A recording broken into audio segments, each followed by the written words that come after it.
dalam rangka ikut prihatin dan ingin bertemu dengan warga yang baru saja mengalami musibah kebakaran yang terjadi 15 Mei 2019 yang lalu.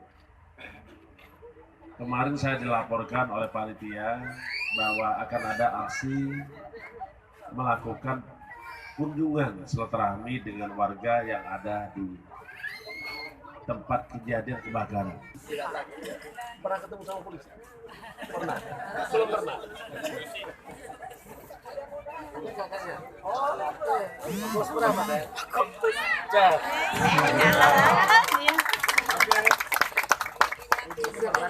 Balik.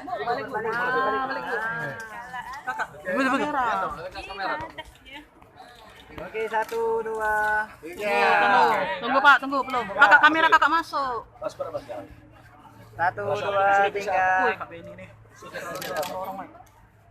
Sudah. Kegiatan tanggapan dari kegiatan kita ini Jenderal sebagai bentuk apa?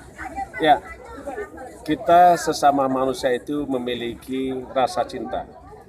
Cinta kepada sesama, cinta kepada Allah, cinta kepada Allah SWT.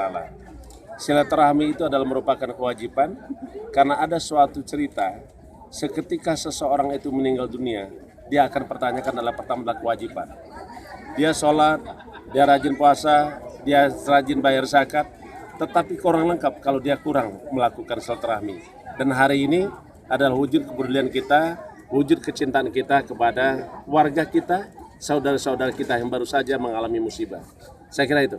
Mungkin ada pesan yang ingin disampaikan gitu ya. Saya kira gini, mencegah kebakaran itu adalah kewajiban kita bersama. Tidak hanya kebakaran mungkin skalanya kecil, kebakaran rumah, kebakaran warung. Yang lebih bahaya lagi adalah kebakaran hutan. Nah, ini harus kita sama-sama cegah. Untuk itu saya kira tidak perlu melakukan kegiatan-kegiatan pembakaran dalam rangka membuka lahan atau apapun.